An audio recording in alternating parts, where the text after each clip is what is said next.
a questão foi o processo de recepção ao concílio.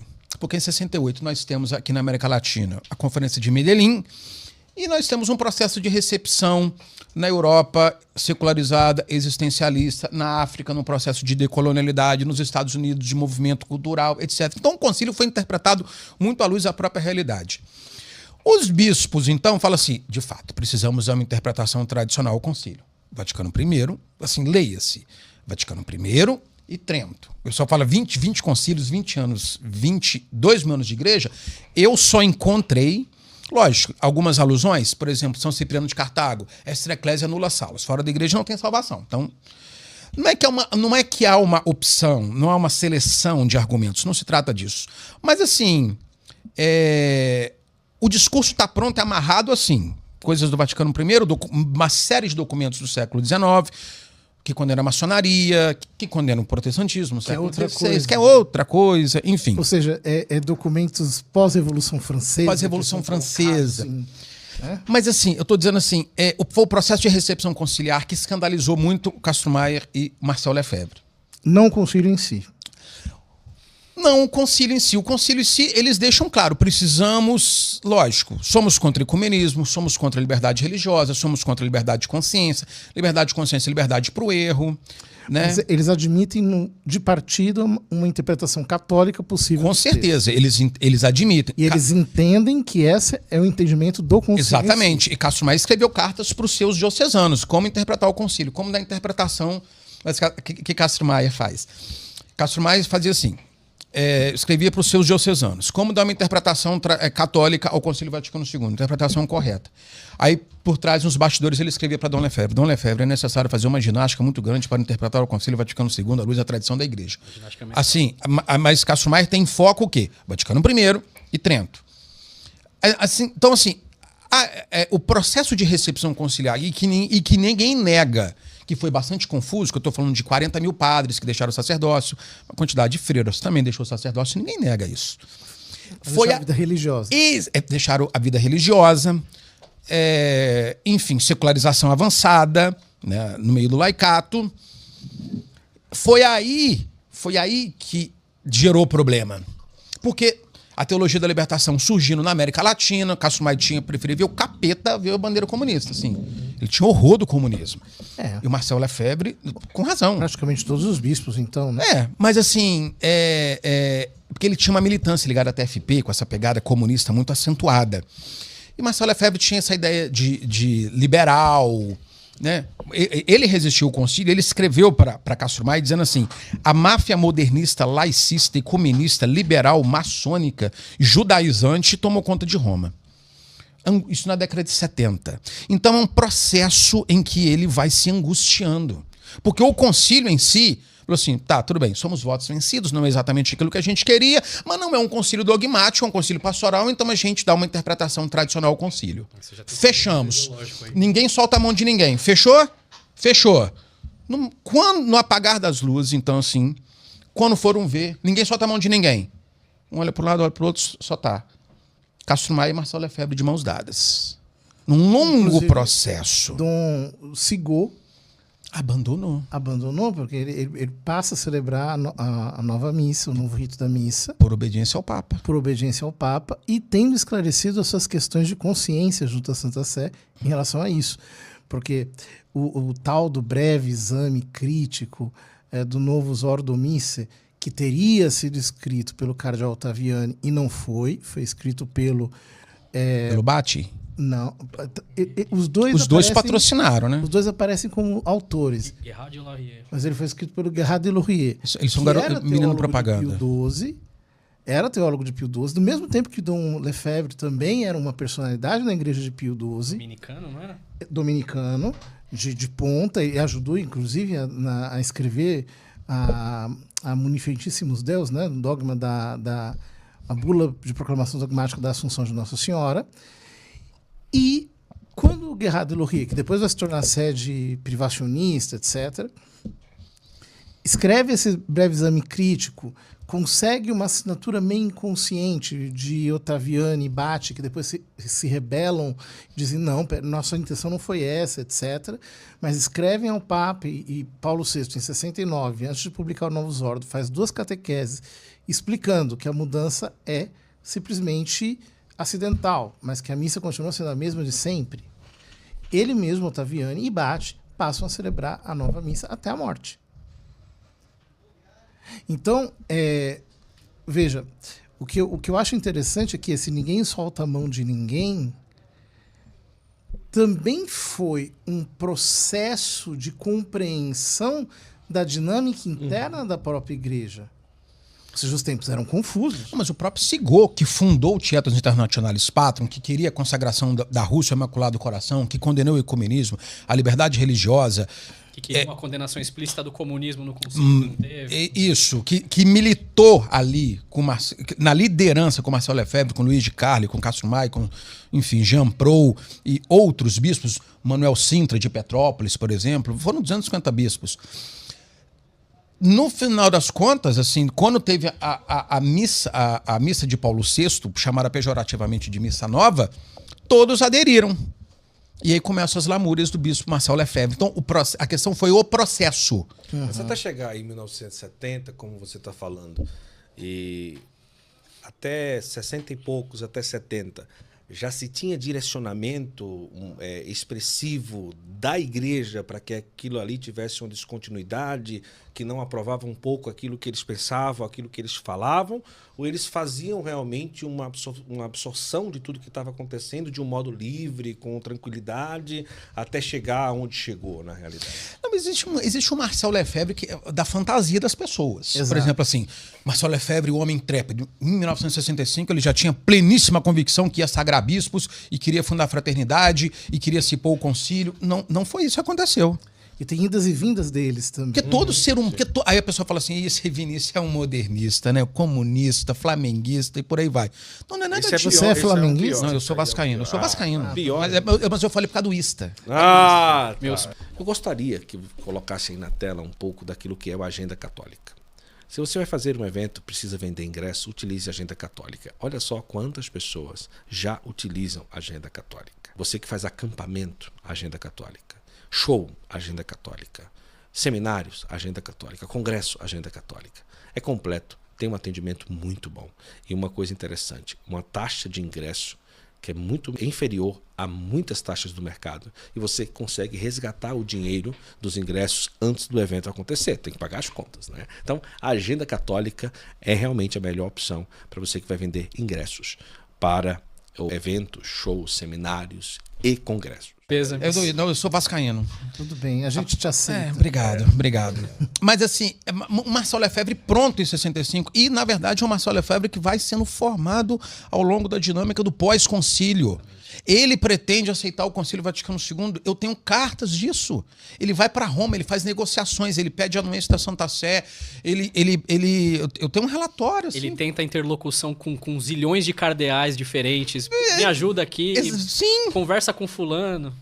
Isso aqui para pessoas, por exemplo, como eu, que assim viam, né? E ainda vem, em muitos aspectos, a figura de Dom Marcel Lefebvre de maneira bastante benevolente. Uma das coisas que pesa mais é justamente essas humanidades, digamos assim. Porque, por exemplo, assim, quando você lê a biografia oficial, escrita por eles mesmos, né, você percebe que não é um discurso linear. Não vai de idas e vindas, porque Exato. todo ser humano tem isso. É isso. Então, mas existe um Marcel Lefebvre, um Castro Maia, um Plínio Corrêa de Oliveira da fantasia das pessoas. O bispo, por exemplo. Ferro. Não. Não, ninguém é de ferro. Exato. Todo mundo tem dor de Por barriga em exemplo, algum momento. Calma houve aí. momentos em que tanto Castro Maier quanto Lefebvre tiveram certa dúvida se é de vacantista. Certo? No sentido assim, será que não que? Perplexidade. Eu acho que perplexidade. Por exemplo, em 1988, o Castro Maia faz uma pergunta: onde está a autoridade romana? Os sede-vacantistas vão olhar e falar assim: virou sede-vacantista. É sede-vacantista. É sede-vacantista. Pronto, acabou. Então, assim, mas na verdade não. O Castro Maia, quando ele ordenou o padre Manuel Macedo de Faria, ele reza pelo João Paulo II. Tá lá assim, eu coloquei esse vídeo no meu canal, Entre a Cruz e a História. Por quê? Porque providencialmente o câmera vai para trás do altar e é justamente na hora que ele tá rezando pro João Paulo II, de voz baixa, rezando pro João Paulo II. Então, assim, o último ato público dele, que foi a ordenação do padre Manuel Macedo de Faria, em Barriçá, em 1988, 18 de dezembro de 1988, ele reza pelo Papa João Paulo II. Mas 6 meses antes ele faz essa pergunta: onde está a autoridade romana? Então, assim, o Marcelo Lefebvre, ele vai sendo construído. Esse bispo pós-conciliar, ele vai sendo construído, porque ninguém nega que o processo de recepção conciliar foi muito conflituoso. Sim. Foi difícil. Até hoje você escuta bispos dizendo, né, comemorando, por exemplo, eu me recordo na época, quando depois do concílio da Missa Nova, quando nós saímos quebrando aqueles altares antigos. Puxa vida, você imagina você viver essa botando época, você fogo ver esse tipo em casula. De coisa. Exato. Eu conheci um sacerdote no meio da fraternidade, onde ele, né, para o seu próprio altar, precisava de uma pedra d'ara. Ele encontrou essa pedra abandonada numa igreja, onde o altar tinha sido quebrado, e ela era usada como encosto de porta. Então, assim, isso aconteceu muito. Esse bispo que eu falei que apareceu comemorando isso, falava, quando nós tocávamos fogo naquelas casulas romanas horríveis, antigas. Gente, você vivenciar isso não é uma coisa fácil.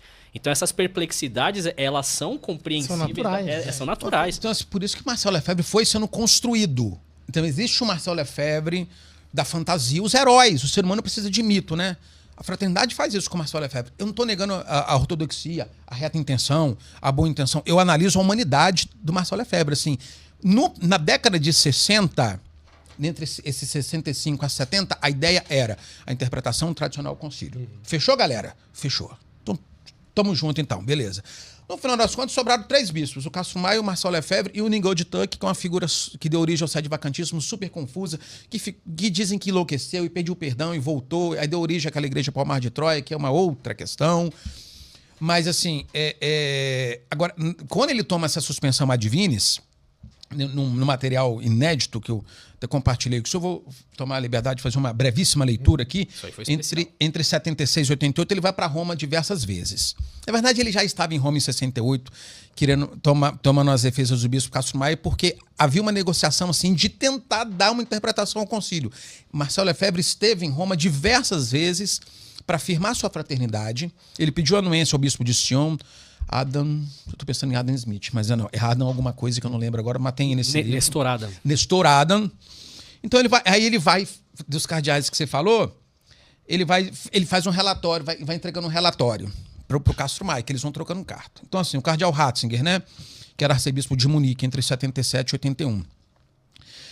Marcelo Lefebvre fala assim: meio termo, tem boa vontade, mas a máfia vaticana, essa máfia vaticana, liberal, maçônico, judaizante, comunista, protestantizada, por isso que tem um certo antissemitismo, porque o concílio teria sido uma infiltração judaica maçônica, mas enfim, atrasa o reconhecimento da fraternidade.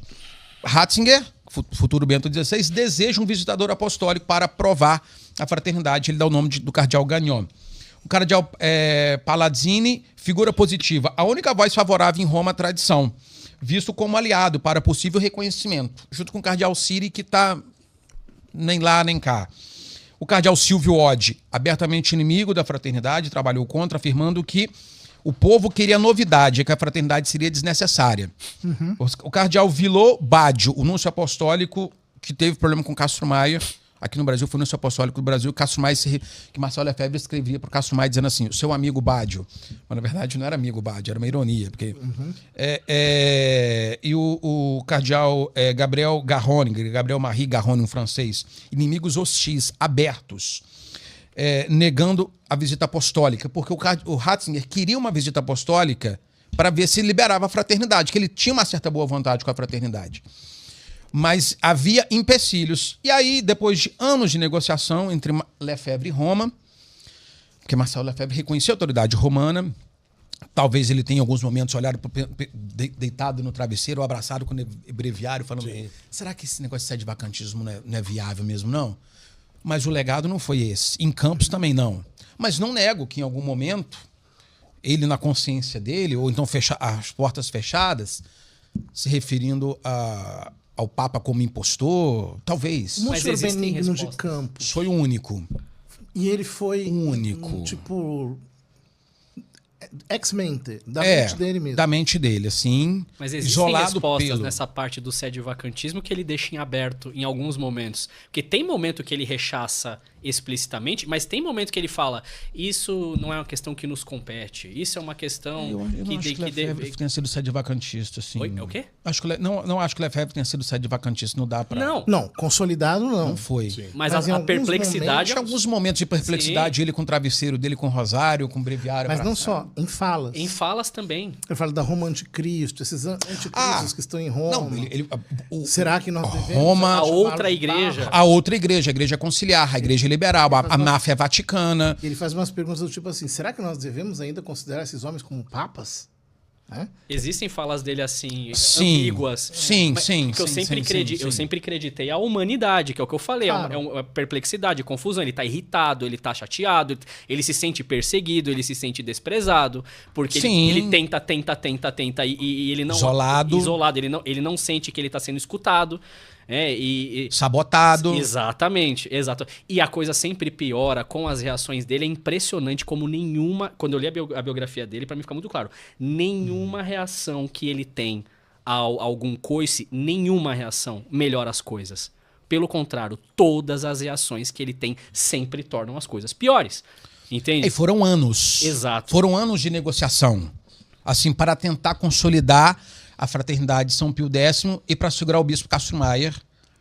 Só que, em por Campos. exemplo, durante um processo desse, ele escreve a declaração de 74 porque ele está irritado com uma visita de delegados apostólicos no seminário de Econe. Mas ele estava indo para Roma, no caminho de Roma, para receber o parecer favorável da visita apostólica.